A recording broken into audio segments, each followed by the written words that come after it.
Chapter 17, 17வது அதிகாரத்தினுடைய 27வது வசனத்தை கர்த்தர் இந்த மாதத்தின் வாக்குத்தத்தமாய் கர்த்தர் நமக்கு கொடுத்திருக்கிறார். ஆமென் சொல்லுங்க. 1 நாளாகமம் 17வது அதிகாரம் 27வது வசனம் விசுவாசத்தோடு நம்ம வாசிப்போம். எல்லாம் உங்கள் மொழியில் எடுத்துக்கோங்க. ஒருவேளை ஆங்கிலத்தில், கன்னடத்தில், எதுவாக இருந்தாலும் எடுத்துக்கோங்க. நம்ம சேர்ந்து வாசிப்போம். எடுத்துட்டா ஒரு ஆமேன்னு சொல்லுங்கள் பார்ப்போம். எடுக்காதவங்க ஒரு அல்லேலூயா சொல்லுங்கள். Very good. சேர்ந்து வாசிப்போம். இப்போதும் உமது அடியானுடைய வீடு என்றென்றைக்கும் உமக்கு முன்பாக இருக்கும்படி அதை ஆசீர்வதித்தருளினீர். கர்த்தராகிய தேவரீர் அதை ஆசீர்வதித்தபடியினால் அது என்றென்றைக்கும் ஆசீர்வதிக்கப்பட்டிருக்கும் என்றான். கரங்களை உயர்த்தி பார்த்து பலமாய் சோத்திரம் பண்ணுவோம், உற்சாகமாக சோத்திரம் பண்ணுவோம். சோத்திரம் சோத்திரம் சோத்திரம். நம்ம அப்படி அமர்ந்து கொள்வோம்.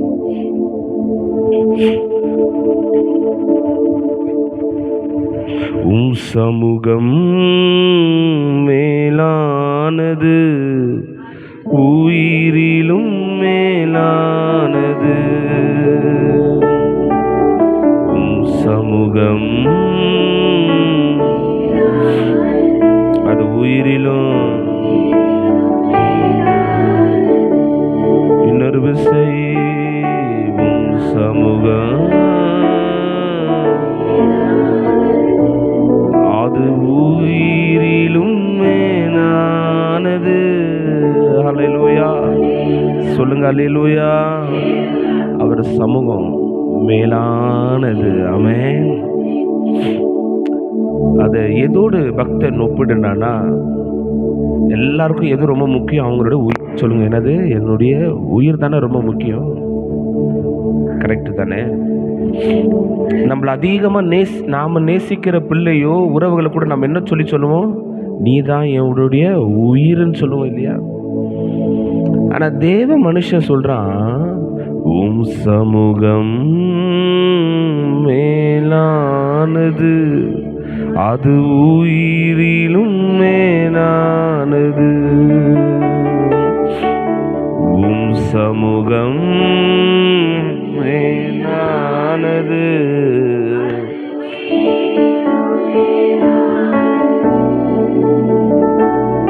அது உயிரிலும் மேலானது. ஆமென். ரைட். இந்த நாளில் ஆண்டவர் இப்போது நம்ம கொடுத்த வாக்குத்தத்தத்தை பேச விருப்பப்படுறீங்களா? அல்லது இந்த 7 நாளில் சுத்திகரிப்பு ஜெபத்தில் இன்னைக்கு எதை குறித்து பேசணும்? ஆண்டவர் சத்தமாக சொல்லுங்க. ஆவிக்குரிய எதை விருப்பப்படுறீங்க சொல்லுங்க பார்ப்போம். சரி, ரைட். ஒரு கணக்கெடுப்பு நடப்போம். யாருக்கெல்லாம் வாக்குத்தத்தை ஃபஸ்ட்டு ஆண்டவர் பேசணும்னு நினைக்கிறவங்களோ கையை தூக்குங்க. ஆண்டவர் பார்ப்பார். ஓகே. இல்லை, எனக்கு சுத்திகரிப்பு தான் முக்கியம், 7 நாள் ஆண்டவர் ஆவிக்குரிய வாழ்க்கை என்ன பண்ண சொன்னார் அப்படின்னு நினைக்கிறவங்க கையை தூக்குங்க பார்ப்போம். மெஜாரிட்டி கம்மியாக இருக்குது, இல்லை அதிகமாக இருக்குது. சரி, வாக்குத்தத்தத்தை பேசுன்றவங்க கையை தூக்குங்க. வாக்குத்தத்தத்துக்கு வெரி குட். அல்லேலூயா.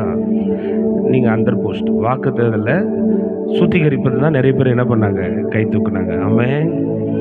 ஒரு ஒரு ஒரு காலையில் உங்களை உற்சாகப்படுத்தும்படியாக சொன்னேன். ஆனால் ஆண்டவர் அப்படி அல்ல, தம் என்ன பேச சித்தமாக இருக்கிறாரோ. அல்லேலூயா.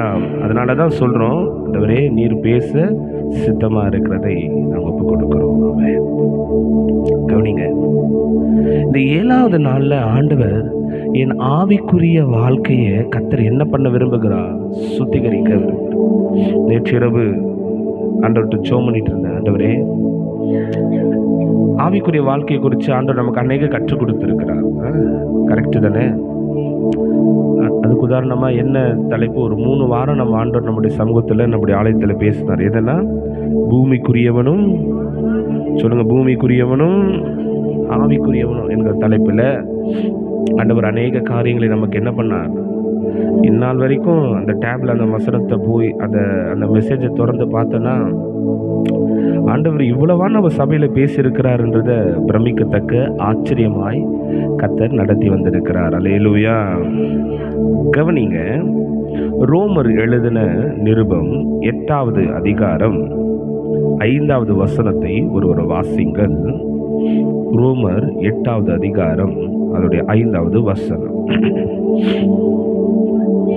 அன்றியும் மாம்சத்தின்படி நடக்கிறவர்கள் மாம்சத்துக்குரியவைகளையே சிந்திக்கிறார்கள், ஆவியின்படி நடக்கிறவர்கள் சிந்திக்கிறார்கள். கவனிங்க, இந்த ஆவிக்குரிய வாழ்க்கை எங்கிருந்து துவங்குகிறதுனா சொல்லுங்க, என் சிந்தையிலிருந்து துவங்குகிறது. அல்லேலூயா சொல்லுங்க. என்னது? சிந்தையிலிருந்து. சரி பிரதர், எப்படி என் ஆவிக்குரிய வாழ்க்கை என் சிந்தையிலிருந்து துவங்குகிறது? புரியுதுங்களா? ஆண்டவர் ரொம்ப அழகா நம்மளை கனெக்ட் பண்ண விரும்புகிறார். இப்ப நம்ம என்ன பாடணும்? உம் சமூகம் மேலானது, அது உயிரிலும் மேலானது. உம் சமூகம் மேலானது.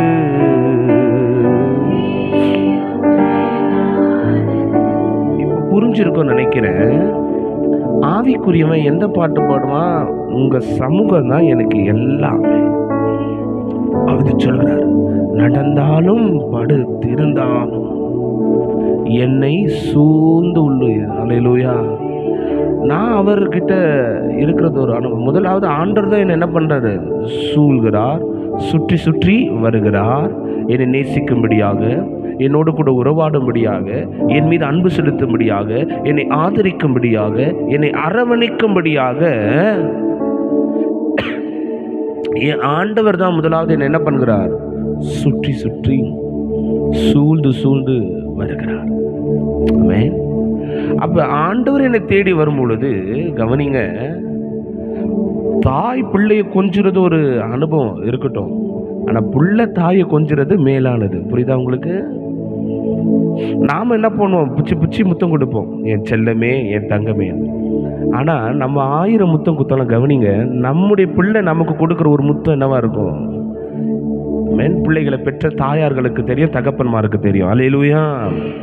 கரெக்டு தானே? அந்த மழலை பிள்ளை என் மீது அன்பு செலுத்துகிறதுன்றதை காட்டிலும் ஒரு பெரிய சந்தோஷம் நமக்கு இருக்காதுன்னு நான் நினைக்கிறேன். எங்க பூமிக்குரியது. கவனிக்கிறீங்களா? அப்ப ஆண்டவர் என்னை சூழ்ந்து வருகிறது ஒரு அனுபவம், அது இருக்கட்டும். ஆண்டவர் ஏன் என்ன அவர்கிட்ட இருக்க சொல்றாருன்னா, எனது நேசத்தை, ஏன் அன்ப, என்னுடைய துதிய ஆண்டவர் ரொம்ப பிரியப்படுகிறார். அல்லேலூயா. விசுவாசிக்கிறீங்களா நீங்க? அல்லேலூயா. ஆண்டவர் அதை என்ன பண்ணார்? பிரியப்படுகிறார், வாஞ்சிக்கிறார். அதனாலதான் தாவீது சொல்லுகிறார், என் ஆத்துமா உங்க ஆலயத்தின் மேலேயே, ஆலய பிரகாரங்களின் மேலேயே என்னவா இருக்கிறதா? வாஞ்சியா. நம்புறீங்களா நீங்க? அல்லேலூயா. அப்ப ஆவிக்குரியவன் ஆவிக்குரியவைகளின்படியே சிந்திக்கிறான். மாம்சத்துக்குரியவனோ மாம்சத்துக்குரியவைகளை என்ன பண்ணுகிறான்? இன்றைக்கு மாம்சத்துக்குரியவன் நான் எங்க வேலைக்கு போவேன், எத்தனை மணிக்கு போவேன், எங்க ஆலயத்தில் உட்காந்துக்கிட்டு நான் எதை செய்யறது, என்ன குழம்பு வைக்கிறது, என்ன சாப்பாடு செய்யறது, எந்த துணி போடுறது, இவங்க கிட்ட நம்ம இன்னைக்கு வரேன்னு சொன்னோமே என்ன பேசுறது, எவ்வளவு கேட்கறது, இதெல்லாம் மாம்சத்துக்குரிய சிந்தனை. ஏன்னா ஆவிக்குரியவன் எதை சிந்திக்கிறான்னா, மாறாக எங்க வீட்டில் அமர்ந்துட்டு எதை குறித்து சிந்திக்கிறான்? பிரசங்கத்தில் யாரும் கூட வரல, சிந்தனைகளை சிதற விடக்கூடாது. அல்லேலூயா சொல்லுங்க. மாம்சத்துக்குரியவன் ஆலயத்தில் உட்காந்து எதை குறித்து சிந்திக்கிறான்? வெளியே என்னுடைய நடத்தை, என்னுடைய தேவை, என்னுடைய காரியத்தை. ஆவிக்குரியவன் வீட்டில் அமர்ந்துட்டு எப்ப ஆலயத்துக்கு போகணும், ஆலயத்துக்குரியவைகளை என்ன பண்ணி கொண்டு இருக்கிறான்? புரிஞ்சிருச்சுன்னா ஒரு ஆமேன்னு சொல்லுங்களேன். அடிக்கடிக்கு இந்த பைக்கு, பழைய சேட்டக் பைக்கை கிக் அடிக்கிற மாதிரி உங்களை கிக் அடிச்சுட்டே இருந்தா தான் என்ன பண்றீங்க? கவனிக்கிறீங்களா? அல்லேலூயா. என்னுடைய மெசேஜை நான் போய் எப்பவுமே கேட்பேன். நீங்க கேட்குற மாதிரி நானும் கேட்கணும்ல ஆண்டவர்கிட்ட. கேட்டா இந்த ஆமேன் அல்லேலூயா சொல்ல வைக்கிறதுக்குள்ள நான் படுற பாடு இருக்குது. அதுவும் காலையில ஜெபத்துல ரொம்ப கஷ்டம். ஆமென். தேவ பிள்ளைகளே நல்லா கவனிங்க. என்னுடைய ஆவி, மன்னிக்கணும், என்னுடைய சிந்தை எப்போது ஆவிக்குரியவைகளை சிந்திக்கிறதோ அப்போதுதான் நான் பூரண ஆவிக்குரியவனாய் மாறுகிறேன். என்னுடைய சிந்தை, என் மாம்சம் எப்போது ஆவிக்குரியவைகளை, எதுக்குரியவைகளை? ஆவிக்குரியவை. ஒரு பாட்டு ஒன்று இருக்குல்ல, சந்தோஷம் பொங்குதே, சந்தோஷம் பொங்குதே, சந்தோஷம் என்னில் பொங்குது. அல்லேலூயா, இயேசு என்னை ரட்சித்தார், முற்றும் என்னை மாற்றினார், சந்தோஷம் என்னில் பொங்குது. கரங்களை தட்டி, சந்தோஷம் பொங்குதே, சந்தோஷம் பொங்குதே, சந்தோஷம் என்னில் பொங்குது. அல்லேலூயா, இயேசு என்னை ரட்சித்தார், சந்தோஷம். வழி தப்பி நான் அலைந்தே, தேவ மகிமதை நடத்தியதே. சொல்லுங்க, வழி தப்பி நான் அலைந்தேன், தேவகாரம் என்னை நடத்தியதே. சொல்லுவோம், சந்தோஷம் பொங்குதே, சந்தோஷம் பொங்குதே, சந்தோஷம் என்னில் பொங்குதே. ஹல்லேலூயா, சந்தோஷம் என்னில் பொங்குதே. இந்த பாட்டை எழுதின தேவ மனுஷன் பாருங்க, ஒரு பிரசங்கத்திற்கு அவர் கூப்பிட்டுருக்காங்க. ஒரு பெரிய ஓப்பன் டோர் மீட்டிங். 2 நாளாக ஆண்டவர்கிட்ட ஆயத்தமாகறாராம். 2 நாள் ஆண்டவர் வல்லமையாக என்ன பண்ணுறாராம்? பேசுகிறாராம். முதல் நாள் வல்லமையாக பேசினார். ஆயிரக்கணக்கான லட்சக்கணக்கான ஜனங்க என்ன பண்ணாங்களா? 2வது நாளும் அதே மாதிரி ஆயத்தமாக ரூம்குள்ளே போகிறாராம். 2வது நாள் காலை மாலை அற்புதமான ஒரு மீட்டிங், நல்ல வார்த்தை இருக்கு. 3வது நாள் ஆண்டோட சமூகத்தில் இவருக்கு திருப்தியே இல்லையா? ஆண்டவரே, ஜனங்க திருப்தி அடைகிறாங்க, ஜனங்க விடுதலை அடைகிறாங்க, ஜனங்க சந்தோஷமா இருக்கிறாங்க, என்னால என்னவா இல்லையே. ஆண்டவர் சொன்னாரா, உங்ககிட்ட எல்லாம் இருக்கு, எதை தவிர? பரிசுத்த ஆவியானவரை தவிர. அவருக்கு தூக்கி வாரி போட்டுடுச்சான். அப்ப நான் பரிசுத்த ஆவியானவர் இல்லாம, உடனே காலையில கதவை சாத்தினவர், எனக்கு நீங்க என்ன நிரப்பி தான் என்ன பண்ணணும், ஆகணும். அந்த பரிசுத்த ஆவியானுடைய அனுபவத்தை எனக்கு கொடுத்தே ஆகணும். நான் சொன்னார், ஆண்டவர், உங்ககிட்ட இருந்து வார்த்தையை பெற்றுக்கொண்டு போனவங்க எல்லாம் பரிசுத்த ஆவியானவர் நிரப்பப்பட்டவங்க, அதனால அவங்க சந்தோஷமா போறாங்க. உன்னிடத்துல என்ன இல்லை? பரிசுத்த ஆவியானவர் இல்லை, அதனால தான் உன்னால் என்னவா இருக்க முடியல. அழுது ஒரு குழந்தைய போல அழுதாராம்.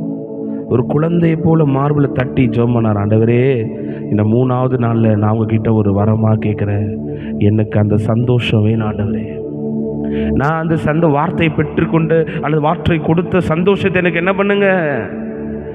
3 மணி நேரம் 4 மணி நேரம் அழுது கண்ணெல்லாம் வீங்கி ஆண்டட்ட, அப்புறம் 4வது மணி நேரத்தில் ஆண்டருடைய அபரிதமான பிரசங்கம் ஆவியானவர் அவர் என்ன பண்ணாராம். அப்போது கொடுக்கப்பட்ட பாடல் தான் உடனே எந்திரிச்சு பாடினாராம். சந்தோஷம் பொங்குதே, சந்தோஷம் பொங்குதே, சந்தோஷம் என்னில் பொங்குதே.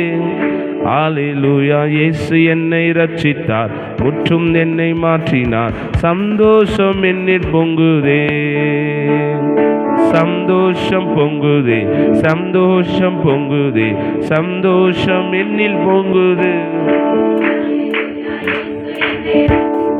முற்றும் என்னை மாற்றினார், சந்தோஷம் என்னில் பொங்குதே. சத்துரு மேற்கொள்ளிட தேவ பக்தரனுடன் வருவே, சத்துருவை ஜெயித்திட தேவ பக்தருடன் வருவே. சந்தோஷம் பொங்குது, சந்தோஷம் பொங்குது, சந்தோஷம் என்னில் பொங்குது. அல்லேலூயா, இயேசு என்னை ரட்சித்தார், பொங்குது. ஹல்லேலூயா.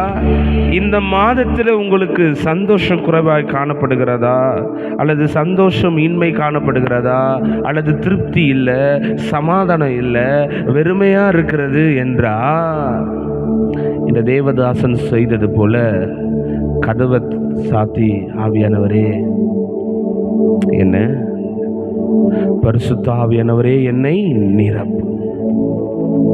கவனிங்க, இந்த ஆவிக்குரியவன் என்கிற மாலை வேளையில் ஆண்டவர் நம்மிடத்தில் டீட்டெயிலாக பேச விரும்புகிறார். ஆனால் கவனிங்க, இந்த ஆவிக்குரியவனுடைய அந்த பகுதியில் most important person Holy Spirit. பரிசுத்த ஆவியானவரை பற்றி புரிதல் இல்லாமல் இருக்கதை காட்டிலும் தவறாய் புரிந்து கொள்ளுதல் ஆபத்தானது. புரியுதா? பரிசுத்த ஆவியானவரை பற்றி தெரியாமல் இருப்பதும் புரியாமல் இருக்கிறத விட ஆபத்து அவரை குறித்து தவறாய் புரிந்து கொள்ளப்பட்டிருக்கிறது. ஐயோ, நான் பரிசுத்த ஆவியானவரை பெற்றுக்கொண்டா எல்லாரும் மாதிரி கைத்தட்டி கத்தணுமே, அசிங்கமா போயிடுமே, எல்லாருக்கும் முன்னாடி நான் கீழே விழுந்தானே எனக்கு என்ன? ஹலோ, அதை விட ஆபத்தானது. அப்ப என்ன கவனிங்கன்னா, என் சுயம் சாகல, என் சரீரம் என் ஆவி முழுவதுமா ஆண்டவர்கிட்ட அர்ப்பணிக்கல. வெறும் பாட்டை பாடுகிறோம், என் ஆவி ஆத்மா சரீரம் முழுவதும் அர்ப்பணித்தேன் ஐயா. தேவ பிள்ளைகளே, ஆவியானவரோடு உங்களை இணைக்கிறதுக்கு மன்னிக்கணும், பிதாவானவரோடும் இயேசுவாகிய வார்த்தையோடு நமக்கு இணைக்கிறதுக்கு உதவி செய்கிறவர் தான் ஆவியானவர். ஆவியானவருக்கு பல நாமங்கள்ல ஒரு உதவி செய்கிறவர். ஆமென், சொல்லுங்க பாப்போம். எதற்கு உதவி செய்கிறவர்? அடிக்கடிக்கு நான் சொல்லியிருக்கிறேன், ஜெபம் எப்படி பண்ணணும், ஜெபத்தை நாம் எப்படி ஏறெடுக்கணும்ன்றத நிறைய தெளிவு ஜனங்களுக்கு இல்லை. நான் சொன்னாலும் மீண்டும் சொல்கிறேன், ஜெபம் பிதாவினுடைய நாமத்தில் செய்யணும். இயேசு கிறிஸ்துடைய உதவியோடு செய்யணும். பரிசுத்த ஆவியாருடைய அசைவாடுதலோடு. அல்லேலூயா. பிதா நாமத்துல தான் என்ன பண்ணணும்? ஜெபிக்கணும், மன்னிக்கணும், பிதாவிட்ட கேட்கணும், இயேசு நாமத்துல ஜெபம் பண்ணணும், பரிசுத்த ஆவியாருடைய உதவியோடு என்ன பண்ணணும்? அதை கேட்கணும். சொல்லுங்க, பிதா நாமத்துல ஜெபம் பண்ணணும், பிதா கிட்ட கேட்கணும், இயேசுவினுடைய நாமத்துல பரிசுத்த ஆவியாருடைய உதவியோடு. அதனால தான் சொன்னாரு, எங்கு செல்ல வேண்டும், என்ன சொல்ல வேண்டும் கற்றுத்தாரும், உன் விருப்பம் இல்லாத இடங்களுக்கு செல்லாமல் தடுத்து நிறுத்தும். அப்ப என் ஆவியானவர் தான் எங்க நடத்துறாரு, நான் எங்க போகணுமோ. அப்ப பரிசுத்த ஆவியானவரை குறித்து தெளிவில்லாத கூட்டம் ஆலயத்தில் இருக்கிறது எந்த அளவுக்கு ஆபத்தோ அந்த அளவுக்கு ஆபத்து பரிசுத்த ஆவியானவரை தவறாய்.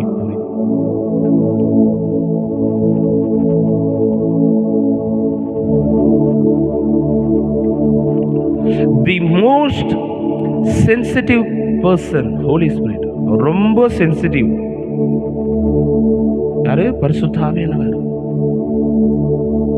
நீங்க வேண்டான்னு மனசுல ஒரு முறை தீர்மானிச்சிட்டீங்கன்னா, எது? ஐயோ, நான் இப்படி ஆராதிக்கணுமா அப்படின்னு, அதான் சென்சிட்டிவ். அதே போல வெரி டீசன்ட் பரிசுத்த ஆவியானவர். ஒரு தெய்வ மனுஷன் இதே மாதிரி தான். ஒரு தெய்வ மனுஷன் பரிசுத்த ஆவியானவருக்காக 7 நாள் உபவாசம் காத்திருந்து ஜெபம் பண்ணாராம். ஆண்டவரே, எனக்கு என்ன வேணும்? பரிசுத்த ஆவியானவர். கரெக்டாக பரிசுத்த ஆவியானவர் இறங்கி வரும் பொழுது ஒரு மின்சார போல என்ன வந்துச்சான், ஒரு கரண்ட் ஷாக் வந்த உடனே அவர் என்னடா இது அப்படின்னு சீன்னு அப்படி உதறிட்டானா உடம்பு. என் உடம்பு ஏதோ என்ன பண்ணிடுச்சு, பரிசுத்த ஆவியானவர்னு தெரியாம ஒரு அசௌகரியமா உடம்பு என்ன பண்ணிட்டானா. அன்னைக்கு அவரை விட்டு போன பரிசுத்த ஆவியானவர் தான். அதுக்கப்புறம் அவர் எவ்வளோ வாட்டி கேட்டாராம் பரிசுத்த ஆவியானவர், அவர் என்ன பண்ணவே இல்லையா.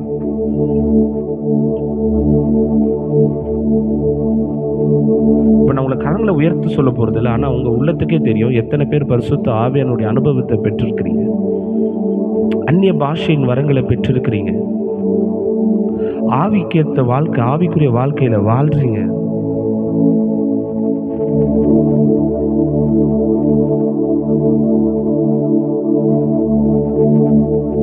நான் செய்யற தவறுன்னு சொல்றதுக்கு உலகத்துல மனுஷங்க இருக்கிறாங்க, எல்லாரும் இருக்கிறாங்க. ஆனா அந்த தவறை திருத்திட்டு சரியான பாதையில போறதுக்கு என்னால பரிசுத்த ஆவியானவரால மாற்றதை என்ன பண்ண முடியும்? வழிகாட்டவே முடியும். பரிசுத்த ஆவியால மாற்றம் தான் எனக்கு நல்ல வழியை காட்டவே முடியும். நியாயத்தை குறித்து, நீதியை குறித்து, நியாய தீர்ப்பை குறித்து, பரிசுத்த ஆவியானவர் மாத்திரம்தான் என்ன பண்ண முடியும்? உதவி செய்ய முடியும், நடத்த முடியும். அல்லேலூயா சொல்லுங்களேன், அல்லேலூயா. 1 கொரிந்தியர் 14வது அதிகாரம் 12வது வசனத்தை வாசிங்களேன். எவ்வளோ சொன்னாலும் வாலிப பிள்ளைங்க ஏதோ சினிமா தேட்டருக்கு வர மாதிரி இதுக்கு வர மாதிரி பைபிள் இல்லாமல் வரீங்க. என்னத்த சொல்றது? சரி, ரைட், வாசிங்க. 1 கொரிந்தியர் 14:12. நீங்களும் ஆவிக்குரிய வரங்களை நாடுகிறவர்களானபடியால் அவைகளை தேரும்படி என்ன பண்ணுங்க? நாடுங்க. நீங்களும் ஆவிக்குரிய வரங்களை நாடுகிறவர்களானபடியால் சபைக்கு பக்தி விருத்தி உண்டாக்கத்தக்க அவைகளில் தேரும்படி என்ன பண்ணுங்க? நாடுங்க.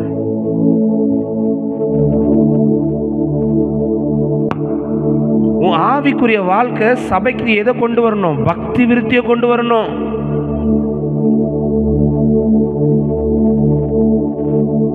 சபைக்கு என்ன கொண்டு வரணும்? பக்தி விருத்தி கொண்டு வரணும்.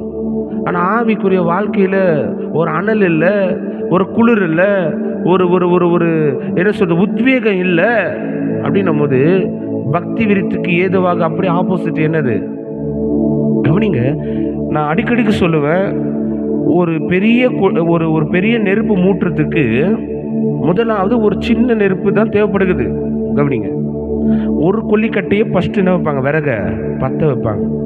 அந்த விறகு என்ன பண்ணோம்? எல்லா விறகும் என்ன பண்ணோம்? நான் அனலோடு ஆவியோடு ஆலயத்தில் அமரும் பொழுது கவனிங்க, நான் அதிகாலையில் ஆவிக்குரியவனாய் ஜெபித்து பரிசுத்தத்தோடும் உண்மையோடும் தாகத்தோடும் வாஞ்சையோடும் நான் அமரும் பொழுது எனக்குள்ள இருக்கிற வாஞ்சை என் பக்கத்தில் இருக்கிறவரை பத்தி எரிய வைக்குது. ஹலோ, கவனிக்கிறீங்களா? எனக்குள்ள இருக்கிற வாஞ்ச அவரையே அறியாமல் என்னையே அறியாமல் அந்த அண்ணல் என்ன பண்ணிடுது? புரியுதா நீங்களா? எனக்கு ஸ்னீசிங், தும்பல் வருது. அப்ப நான் அது தும்மும் போது அவனை பாதிக்குதா இல்லையா? அது அவனை தொத்துதா இல்லைங்களா? இரும்பல் இருக்கு, இரும்புறேன், அவனை தாக்குதா இல்லையா? ஃபீவர் இருக்கு, நான் தொடும்போது என் பக்கத்தில் இருக்கிற அட்டாக் பண்ணதா இல்லையா? கவனிங்க, அப்ப உலகத்துக்குரிய மாம்சத்துக்குரியவைகளே பரவும் பொழுது, அதனாலதான் நீங்க ஒவ்வொருவரும் தனிப்பட்ட விதத்தில் ஆவிக்குள்ளாகி ஆலயத்துக்கு வரும் பொழுது ஜெபித்து தேவனோட உறவு வைத்து வாங்கன்றது. நான் ஆவிக்குள்ளானா ஆட்டோமேட்டிக்கா என் பக்கத்தில் இருக்கிறவன் ஆவிக்குள்ளாக மாறுகிறான். நான் தூங்குனா என் பக்கத்தில் இருக்கிறவனுக்கு அந்த தூக்கம் என்ன பண்ணிடுது? ஏன் பஸ்ஸு கார்லாம் ஓட்டுறப்ப டிரைவர் சீட்டில் பக்கத்தில் இந்த தூங்குற ஆளுங்களை உட்கார வைக்க மாட்டாங்க? பேசுகிற ஆளுங்களை தான் என்ன பண்ணுவாங்க? நான் தூங்குனேன்னா அது தூக்கத்தை பார்த்த உடனே டிரைவருக்கு என்ன வந்துடும்?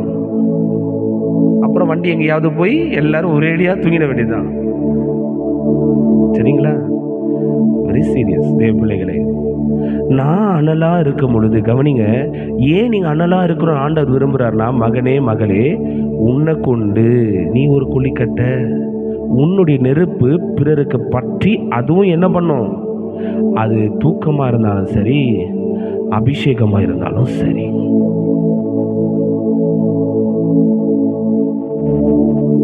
கவனிக்கிறீங்களா? அடிக்கடி சொல்லுவேன், பாஸ்டர் டி ஜெகன் ஒன்று சொல்லுவார். ஒரு வீட்டில் ஒரு பஸ்ஸில் நான் ஏதோ ஒரு நாத்தத்தை மெரிச்சிட்டு அசிங்கத்தை மெரிச்சிட்டு நான் என்ன பண்ணிடுவேன்? பஸ்ஸில் ஏறிடுவோம். ஏறினோடனே வாசனை எனக்கு மட்டும் அடிக்குமா எல்லாருக்கும் அடிக்குமா? எல்லாருக்கும் தானே அடிக்கும். மெரிச்சது நான் தானே, எனக்கு மட்டும் தானே அடிக்கணும்? எல்லாருக்கும் அடிக்கும். பாடி ஸ்ப்ரே பண்ணிடுறோம், சென்ட்டு. எதுக்காக அடிக்கிறோம்? எல்லாருக்குமே அது என்ன பண்ணுது? சரி, நாற்றமும் சரி நறுமணமும் சரி, என் நிமித்தம் எல்லாரும் தான் என்ன பண்ண போறாங்க? அதை அனுபவிக்க போறாங்க. புரியுதுங்களா? அவங்கள புரிஞ்சுங்களா? ராமன் சொல்லுங்களேன். அதனாலதான் சபையில் அமரும் பொழுது தேவ பிள்ளைகளே உற்சாகமா அமருங்க, சந்தோஷமா இருங்க, ஆவியில நிறைங்க, கைதட்டி பாடுங்க, உயர்த்துங்க, ஆராதிங்க, எழுந்திருந்து கரத்தை உயர்த்துங்க. இதெல்லாம் ஏன் சொல்லுகிறேன்னா, நான் செய்வது நிமித்தம். ஒருவேளை கவனிங்க, புதிதாக ஒரு நபர் வராங்க, அவங்களுக்கு எப்படி ஆராதிக்கிறதுன்னு தெரியாது, எப்படி பாட்டு பாடுறதுன்னு தெரியாது. அப்ப நீங்க கை தட்டுறதை பார்த்துட்டு அவங்களுக்கு பாட்டு வரி தெரியாது, அவங்க என்ன பண்ண ஆரம்பிச்சிருவாங்க உள்ள வந்தோடனே. ஆராதனை அவங்களுக்கு எப்படி ஆராதிக்கிறதுன்னு தெரியாது. அந்த சமயத்தில் நீங்க கரத்தை உயர்த்தும் பொழுது அவங்களுக்கு ஆராதனை தெரியாது, கையை மட்டும் அவங்க என்ன பண்ணிடுவாங்க இல்லைங்களா?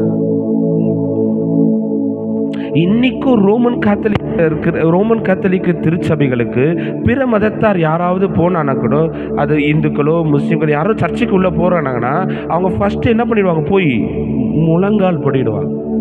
புரியுதா உங்களுக்கு? அந்த சபையில சர்ச்சுக்குன்னு போனா என்ன பண்ணி ஆகணும், முழங்கால் படிடணும். முக்காடு தேவன் நமக்கு கொடுத்தது. ஆனா ஆண்டவர் அறியாதவங்க கூட என்ன பண்ணிடுவாங்க, ஓ சபைக்கு போனா அவங்க என்ன போட்டுருவாங்க, பார்த்துருக்கீங்களா இல்லையா? அப்படிதானே? அதானே. அப்ப நான் செய்கிற ஒரு தீய செயலா இருக்கட்டும், நல்ல செயலா இருக்கட்டும், பிறரனை அது பாதிக்குதுன்ற கவனத்துல இருக்கணும். நான் செய்கிற என் ஆவி அவனை உற்சாகப்படுத்தி, இந்த பிரதர் நிமித்தம் நான் எனக்கு பாட்டு சத்தமா பாடுவேன். அம்மா அடிக்கடி சொல்லுவாங்க, டேய் நீ மைக் எடுத்து வச்சிடா, நீ மைக் இல்லாமலே என்ன பண்ற. ஏன்னா என் பக்கத்துல மாரநாதா திருச்சபையில விஜயகுமார் அண்ணன் ஒருத்தர், அவர் தெலுங்குக்காரு. அவர் எப்ப பாட்டு பாடினாலும் சத்தமா தான் பாடுவார். மைக்கில் பாடுவாங்க கொயர் டீம்ல, ஆனா அவர் பாடுறது தனியா கேட்கும். அவர் கேலி செய்வாங்க. ஆனா அவர் சொல்லுவார், தம்பி எனக்கு அதை பத்தி கவலை இல்லை, நான் யாருக்காக பாடுறேன், அவருக்கு கேட்டா போதும். அல்லேலூயா.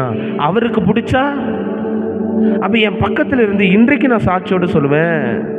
அதே போல பைபிளை சத்தமா வாசிக்க ஒரு நபர்கிட்ட கத்துக்கிட்டேன். ஜெபிக்கிறதுக்கு பிரதர் நரேஷன் ஒருத்தர் சபையில இப்படியெல்லாம் இருக்காங்க பாருங்க. இன்னமும் அவங்களாங்க எங்க ஹெட்குவார்ட்டர்ஸ் மாநாதில் இருக்கிறாங்க. பிரதர் நரேஷன் ஒருத்தர் இருந்தார். ஸ்தோத்திரம் ஆட்ட ஓட்டுறவர். அவரு ஸ்தோத்திரம் சொல்றது எனக்கு அவ்வளவு பிடிக்கும். ஸ்தோத்திரம் ஆண்டவரே, ஸ்தோத்திரம் ஸ்தோத்திரம் ஸ்தோத்திரம் ஆரம்பிப்பார். ஜெபம் கிட்டத்தட்ட ஓப்பனிங் பிரேயர் 1/2 மணி நேரம் பண்ணுவார் தெரியுங்களா? அதுக்காக என்ன பண்ணுவார்னா 7:30 மணி சர்வீஸ்க்கு அவர் 7 மணிக்கே என்ன பண்ணிடுவாரு. ஏன்னா அவர் நிமித்தம் இப்ப அவர் ஜெபம் பண்ணிட்டு இருக்கிறப்ப இங்க ஆரம்பிக்க முடியாதுல்ல. 7 மணிக்கே 1/2 மணி நேரம் என்ன பண்ணுவாரு, யாரு வந்தாங்க யாரு போனாங்க சத்தமா ஜெபம் பண்ணுவாரு. அல்லேலூயா. அதனாலதான் பைபிள் எனக்கு மொல்லமா மைக்கேலனா கூட பாருங்க, மொல்லமா எனக்கு வாசிக்க தெரியாது. ஒரு பாடலை நான் மெதுவா பாட முடியாது, ஏன்னா நான் கற்றுக்கொண்டேன். அவங்களுடைய அந்த ஆவியில இருக்கிற காரியம் என்ன பண்ணிடுச்சு, ஆண்டவர் என்ன உருவாக்கிட்டு வந்தார். நல்ல கவனிங்க, ஆண்டவர் என்ன பண்ணிட்டு இருந்தார். எனக்கு இன்னமும் நல்ல ஞாபகம் இருக்குது. எங்கள் ஹெட்குவார்ட்டர்ஸ் மாரநாதா என்று எங்கள் ஐயாவுடைய ஆஃபீஸ் ரூம் ஒன்று இருக்குது, நல்ல பெரிய ஆஃபீஸ் ரூம். அப்போ என்ன பண்ணால் வெளியில் ஒரு ப்ரேயர் நடக்குது. நாங்கள் வாலிபர்களாக கூடி ஜெபம் பண்ணணும்னு ஒரு தீர்மானம் எடுத்து என்னை கூப்பிடுவாங்க, வாங்க ஜெபத்துக்குன்னு. அப்போ அது வெறும் ஆண்கள் மாத்திரமே இருக்கிற ஒரு கவனிங்க, ஒரு வாலிபர் கூட்டம் ஜெபம். எல்லாரும் இணைந்து ஜெபம் பண்ணிட்டு இருக்கோம் அப்படி ரவுண்டா. திடீர்னு நான் சொன்ன பாருங்க, சத்தமா பாட்டு பாடுவாருன்னு அந்த அண்ணன், அவர் பைபிள் காலேஜ் படிச்சிருக்காரு. அவர் என்ன பண்ணாருன்னா, எல்லாரும் அருணுக்கு மேல கை நீட்டுங்க அப்படின்னு ஜெபம் பண்ணார். இன்னுமே என்னால் மறக்கவே முடியாது. எல்லாரும் மகனுக்கு நேரம் கை நீட்டுங்களேன் அப்படின்னாரு. யாருக்கும் ஒன்றும் புரியல. ஆண்டவர் அந்த மகனை இப்போ ஏதோ ஒரு வல்லமை அவனை நிரப்ப போகிறது, ஆண்டவர் அவனை ஊழியத்துக்கு அழைக்க போகிறாரு. எனக்கு ரொம்ப சின்ன வயசு, அந்த அளவுக்கு ஞாபகம் இல்லை. ஆனால் அந்த ஜெபித்த ஜெபம் எனக்கு என்னவா இருக்கிறது, ஏனென்றால் நான் அதை கற்றுக்கொண்டேன் அவங்க கிட்டேருந்து. நான் பாடணும், நான் ஜெபிக்கணும், நான் பொறுமையாக இருக்கணும், நான் தாழ்ந்து போகணும், நான் விட்டு கொடுத்து போகணுன்றதை ஆண்டவர் என்ன பண்ணியிருந்தார், இதெல்லாம் உருவாக்கிட்டே வந்தார். எனக்கு தெரியல. திடீர்னு ஒரு நாள் பாருங்க, என்னுடைய சபை ஊழியக்காரரை வச்சு என்னை அப்படி ஜெபிக்க வைக்கல. ஒரு வாலிபர் கூட்டத்தில் எல்லாருமே, மகன் மேலே ஒரு கரை இருக்குது, நீங்கள் எல்லாரும் அவனுக்காக ஜெபம் பண்ணுங்க, ஆண்டவர் அவனை கொண்டு பெரிய காரியங்களை செய்வார்.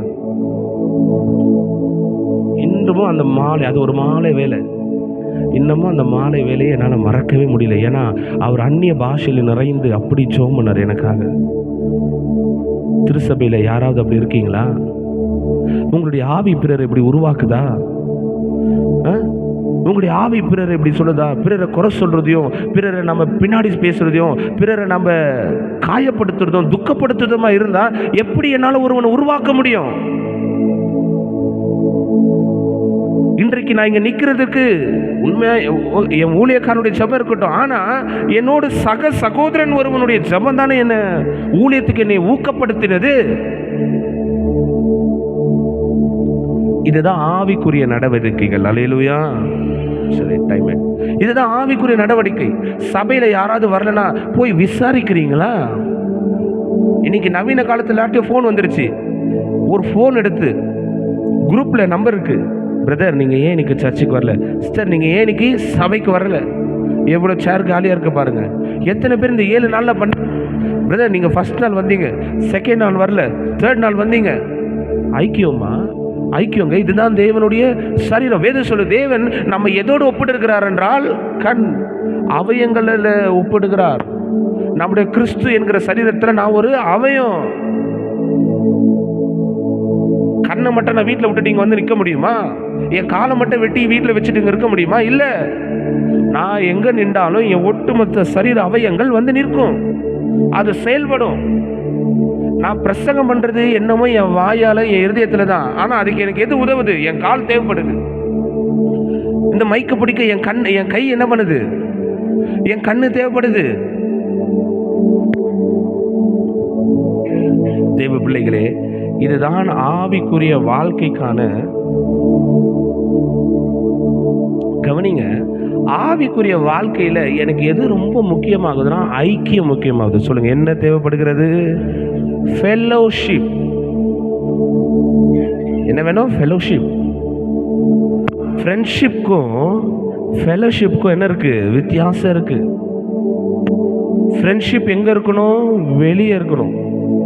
ஃபெலோஷிப் உள்ள இருக்கணும். அல்லேலூயா.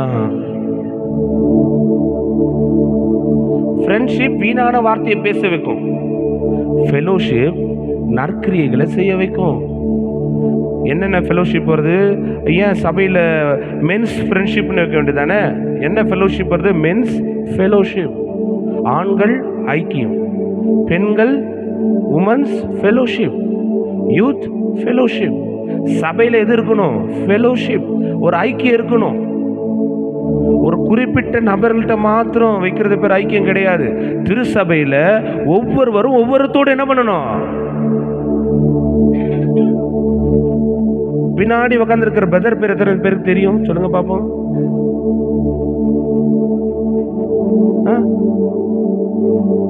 புரியுதா? நம்ம எங்க தவறு பண்றோம் தெரியுதுங்களா? நம்ம அப்ப ஆவிக்குரிய வாழ்க்கையில நம்ம ஏதோ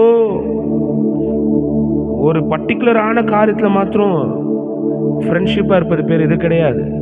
ஃபெலோஷிப் வேணும். ஃப்ரெண்ட்ஷிப் ஒருத்தர்கிட்ட மாத்திரம் இருக்க சொல்லும். ஃபெலோஷிப் சபையில் இருக்கிற எல்லாரோடதுலையும் என்ன பண்ணும்? ஏன் தெரியுங்களா? ஃபெலோஷிப் ஆண்டவர் எதுக்கு ஒப்பிடுறாரா? என் கண்ணு வலிச்சுதுன்னா அப்படிங்க, அடி என்னமோ கையில் படுது, ஆனால் தண்ணி எங்கே தான் வருது? புரியுதா உங்களுக்கு? அடி கையில் தான் படுது, தண்ணி எங்கே தான் வருது? கால் அடிபட்டாலும் எங்கதான் தண்ணி வருது? எங்க தொட்டாலும் வலிக்கணும். அதான் ஃபெலோஷிப். யாருக்கு ஒரு பிரச்சனைனாலும் எனக்கு துடிக்கணும். சபையில் என்ன பண்ணணும்? துடிக்கணும், பாரப்படுத்தணும். அல்லேலூயா. தேவன் இந்த ஆவிக்குரிய வாழ்க்கைக்கு அடித்தளமாகிய ஐக்கியத்தில் நீங்க என்ன வாங்குங்க? உங்களை ஆயத்தப்படுத்துங்க. நம்ம எல்லோரும் எழுது நின்று இந்த ஆவிக்குரிய வாழ்க்கையில் இந்த 4வது நாளில் ஆண்டவர் நம்மளை ஒரு விதமாக சீர்படுத்தி, நம்மளை சிறப்படுத்தி, ஆவிக்குரிய வாழ்க்கையில் நம்மளை முற்றிலும் சுத்திகரித்து, கொத்தி எருப்போட்டு, எனக்குள்ளே இருக்கிற எல்லா காரியங்களும் எடுத்து போட்டு, ஹல்லேலூயா, ஒப்பு கொடுத்து ஜெபம் பண்ணுவோமா? ஹல்லேலூயா, ஹல்லேலூயா. ஒப்பு கொடுத்து, நல்லவரே, சோதரம் சோதரம் சோதரம் சோதரம் சோதரம் சோதரம் சோதரம் சோதரம் சோதரம். என் ஆவிக்குரிய வாழ்க்கைக்காக ஜெபம் பண்ணுங்க. என் ஆவிக்குரிய வாழ்க்கைக்காக ஜெபம் பண்ணுங்க. என் ஆவிக்குரிய வாழ்க்கையை ஒப்பு கொடுத்து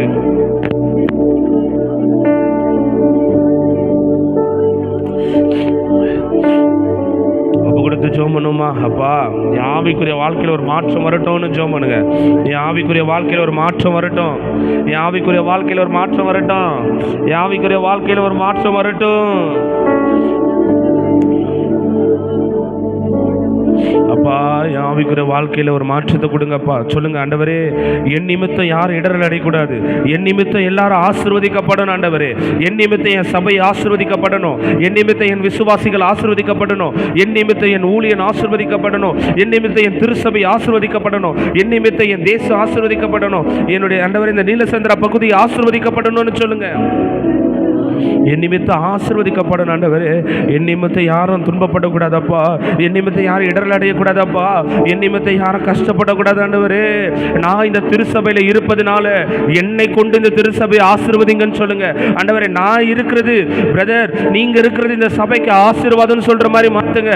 நீங்க இருக்கிறது இந்த சபைக்கு ஆசீர்வாதம் அப்படின்ற சாட்சி எடுக்க என்ன மாத்துங்க ஆண்டவரே. மாத்துங்க ஆண்டவரே, என்ன மாற்றுங்கப்பா. சபையில் ஐக்கியம் பெருகட்டும் சொல்லுங்க. ஆவிக்குரிய வாழ்க்கைக்கும் ஐக்கியக்கும் வேதம் சொல்கிறது, அப்போஸ்தலர் 2வது அதிகாரத்தில் அவர்கள் எல்லாரும் ஒருமனப்பட்டு ஓரிடத்தில் கூடி வரும் பொழுதுதான் பரிசுத்த ஆவியானவர் இறங்கினார்னு வேதம் சொல்லுகிறது. தேவ பிள்ளைகளே, உங்களுக்குள்ள ஒரு ஒருமனம் வரும்னா, உங்களுக்குள்ள ஒரு ஐக்கியம் வரும்னா, உங்களுக்குள்ள ஒரு ஒற்றுமை வரும்னா, உங்களுக்குள்ள ஒரு தேவனுடைய ஆவிக்குரிய வாழ்க்கையில் ஒரு ஐக்கியம் வரும்னா, கர்த்தர் பரிசுத்த ஆவியானவர் உங்க மேல ஊற்ற வல்லவராக இருக்கிறார். கர்த்தர் உங்க மேல தமது ஆவியை ஊற்ற வல்லவராக இருக்கிறார். கண்களை மூடுங்க.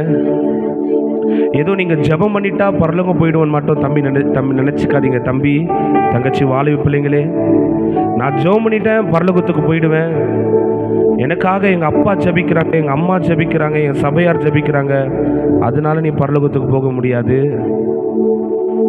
நாங்கள் ஆண்டவருக்காக இதை செய்கிறோம், அதனால நீ பரலோகம் போக முடியாது. வேதம் சொல்கிறது, நீ மனம் திரும்பினா மாத்திரம்தான் பரலோகமே போக முடியும். அல்லேலூயா. உன் ஜெபம், உன் வேத வாசிப்பு இதெல்லாம் கர்த்தர் கணக்கிலே வச்சுக்க மாட்டார். மனம் திரும்பினா மாத்திரம்தான் பரலோகம் போக முடியும். அல்லேலூயா. இன்றைக்கு நீ மனம் திரும்பினா மாத்திரம்தான் ஆண்டவர் விட்டு வச்சிருக்கிறார். ஏதோ ஒரு காரியத்திற்காக என்னையே நான் சொல்கிறேன், ஏதோ என்கிட்ட இது ஒரு நல்ல காரியம் ஆண்டவருக்கு பிடிச்சிருக்கு, அதனால ஆண்டவர் கொஞ்சம் பொறுமையாக இருப்பார்.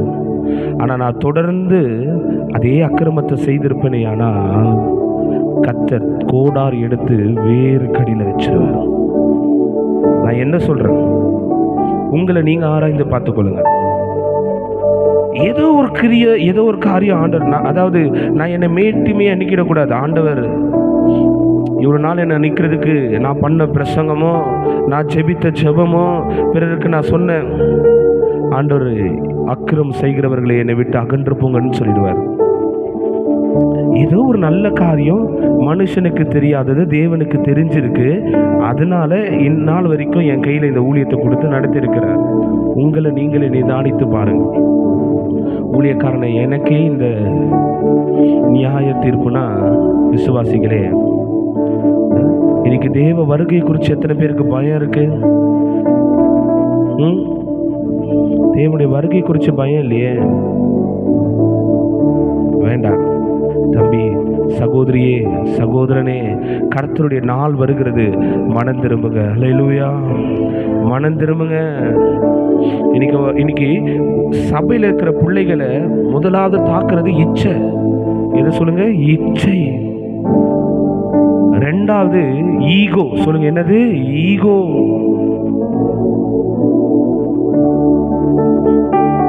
மூன்றாவது இருமாப்பு. சொல்லுங்க, என்னது? இருமாப்பு. இருதயம் கடினமானதான் இருமாப்பு வரும். இந்த இச்சையை ஜெயிக்க கர்த்தர் உங்களுக்கு பலன் தர போகிறார். அல்லேலூயா. ரெண்டாவது, இந்த ஈகோவை ஜெயிக்க கர்த்தர் பலன் தர போகிறார். அல்லேலூயா. மூன்றாவதாக, இந்த இருமாப்பையும் ஜெயிக்க கர்த்தர் தமது வல்லமை அனுப்பி உங்களுக்கு பலன் தர போகிறார். அல்லேலூயா. இந்த 5வது நாளில் என் ஆவிக்குரிய வாழ்க்கை சரியாகணும்னா, என் பர்சனல் லைஃப்பில் இருக்கிற இந்த இச்சை, ஈகோ, இருமாப்பு இதெல்லாம் சரியானதான் என் ஆவிக்குரிய வாழ்க்கையில் என்னால் சுதந்திரமாய் ஜெபிக்க முடியும். ஆமென். தகப்பனே, ஸ்தோத்திரிக்கிறோம். நீர் கொடுத்த இந்த வாக்குத்தத்தத்தின்படியே ராஜா எல்லாரும் சோத்திரம் பண்ணுங்க. அப்பா, இது கொடுத்த இந்த வாக்குத்தத்தத்தின்படியே ராஜா, இப்போதும் உமது அடியானுடைய வீடு என்றென்றைக்கும் உமக்கு முன்பாக இருக்கும்படி அதை ஆசீர்வதித்தருளினீர். கர்த்தராகிய தேவரீர் அதை ஆசீர்வதித்தபடியினால் அது என்றென்றைக்கும் ஆசீர்வதிக்கப்பட்டிருக்கும் என்ற வாக்குத்தத்தத்தை என் தேவ பிள்ளைகள் யாவருக்கும் சொல்லி நான் ஆசீர்வதிக்கிறேன். ஆண்டவரே, அவர்களுடைய வீடு ஆசீர்வதிக்கப்படுகிறது. ஆண்டவர் சொல்றார், உன் வீடு என்னுடைய பார்வைக்கு கீழே இருக்குன்னு ஆண்டவர் சொல்லுகிறார். உன்னுடைய வீடு ஒரு சிசிடிவி போட்ட உடனே எவ்வளவு நீங்க பாதுகாப்பா உணர்கிறீர்களோ, அல்லது ஒரு போலீஸ் உங்களுக்காக பாதுகாப்பா இருக்கும் பொழுது நீங்க எந்த அளவுக்கு பாதுகாப்பா உணர்றீங்களோ, அது எல்லாவற்றுக்கும் மேலாக சொல்றாரு, உமது அடியானுடைய வீடு என்றென்றைக்கும் உம்முடைய பார்வையில் இருக்கிறது. அதை நீங்க ஆசீர்வதிச்சிருக்கீங்கன்னு ரெண்டு முறை அது சொல்லப்பட்டிருக்கிறது. ஒப்பு கொடுத்து சொல்லுங்க, ஆண்டவரே, என்ன தாவீது சொல்லுகிறார், இந்த வீடை ஆண்டவரே சோத்திரம், நானும் என் வீடும் அப்பா என்னுடைய குடும்பமும் ராஜா எங்களை வழிநடத்தி வந்ததுக்கு நாங்க எம்மாத்திரம் தாவீது சொல்லுகிறார். கர்த்தர் உங்க வீட்டை ஆசீர்வதிக்க போகிறார். அல்லேலூயா. கரங்களை தட்டி ஆண்டவருக்கு நன்றி சொல்லுங்களேன். கர்த்தர் உங்க வீட்டை என்ன பண்ண போகிறார்? வீடுன்னும் போது அதுல உங்க வேலை இருக்கு, உங்க ஊழியம் இருக்கு, உங்க குடும்பம் இருக்கு, வீட்டுல எல்லாத்தையும் ஆசீர்வதிக்கிறார். அல்லேலூயா. நான் விசுவாசத்தோடு ரொம்ப ஸ்ட்ராங்கா சொல்றேன், கர்த்தர் உங்க வீட்டை ஆசீர்வதிக்கிறார். உன் அலங்கத்துக்குள்ள ஒரு சமாதானம், உன் அலங்கத்துக்குள்ள ஒரு சமாதானம், உன் அலங்கத்துக்குள்ள ஒரு சமாதானம், உன் அரண்மனைக்குள்ள ஒரு பூரண சுகத்தை கர்த்தர் வைக்கிறாரு. உன் அலங்கத்துக்குள்ள ஒரு சமாதானம், அலங்கத்துக்குள்ள ஒரு சமாதானம். தேவ பிள்ளைகளே, அலங்கத்துக்குள்ள சமாதானம்னா, என் வீடு கூரை வீடா இருந்தாலும் சமாதானம் இருந்துச்சுன்னா அலங்கம் கூட எனக்கு அரண்மனையாய் தோன்றும். அல்லேலூயா. ஒரு அரண்மனையில படுக்கிறவனுக்கு கூட அவ்வளவு சமாதானம் இருக்காது.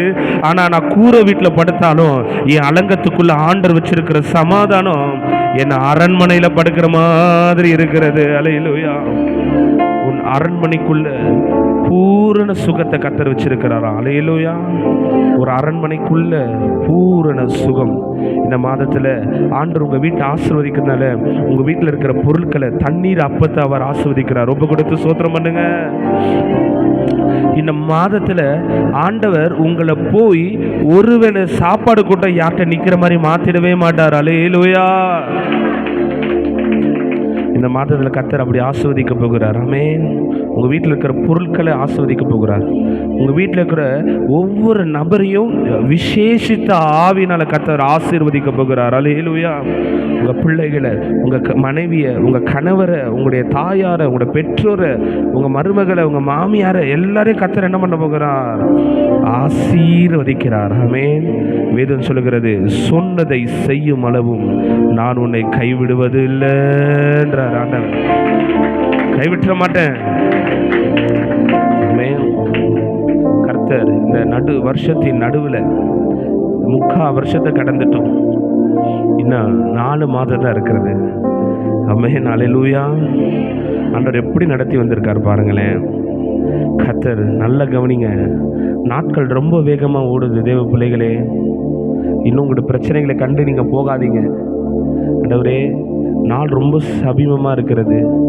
எப்படியாக நான் அந்த ஓட்டத்தை முடிச்சு உங்ககிட்ட வர கர்த்தர் கிருபை கொடுங்கப்பா. இந்த பாவத்தை என்கிட்ட விலக்கிடுங்கப்பா.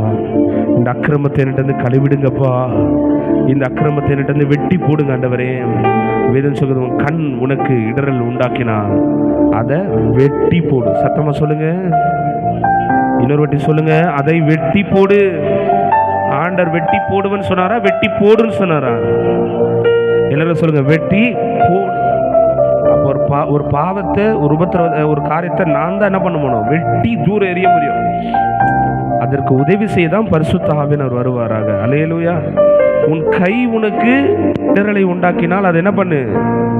கையை வெட்டி போடு, கண்ணை பிடுங்கி போடுன்னு போடப்பட்டிருக்கிறது. சொல்லிட்டு சொல்றாரு, 2 கண்ணோடு நீ நரகத்தில் வேகிறத காட்டிலும் ஒரு கண்ணோடு பரலோகத்தில் இருப்பது பாக்கியம்ன்றாரு. அல்லேலூயா. அதனால அந்த உபத்திரவத்தை, அந்த மறைமுகமான பாவத்தை எல்லாத்தையும் எடுத்து போட்டு, தகப்பனே, பிள்ளைகளை ஆசீர்வதிக்கிறோம். இந்த வார்த்தையினால உம்முடைய ஆண்டவரே ஸ்தோத்திரம். உம்முடைய சமூகத்தினால பிள்ளைகளை ஆசீர்வதித்து என்னால் நீர் கொடுத்த அந்த வாக்குத்தத்தத்தின்படியே உமது அடியார்களுடைய வீட்டை கர்த்தர் என்றென்றைக்கும் ஆசீர்வதித்திருக்கிறீர் என்பதை நாங்கள் பூரணமாக விசுவாசிக்கிறோம். காத்துக்கொள்ளுங்க. துதிகன மகிமை ஒருவருக்கே செலுத்தி இயேசுவின் நாமத்தில் ஜெபிக்கிறோம் ஜீவனுள்ள நல்ல பிதாவே, ஆமென். சேர்ந்து சொல்லுவோம். என் ஆத்துமாவே கர்த்தரை ஸ்தோத்திரி, என் முழு உள்ளமே பரிசுத்த நாமத்தை ஸ்தோத்திரி. என் ஆத்துமாவே கர்த்தரை ஸ்தோத்திரி, கர்த்தர் செய்த சகல உபகாரங்களையும் மறவாதே. அல்லேலூயா சொல்லுவோம். அல்லேலூயா, அல்லேலூயா. கர்த்தர் உங்களை ஆசீர்வதிப்பார். God bless you.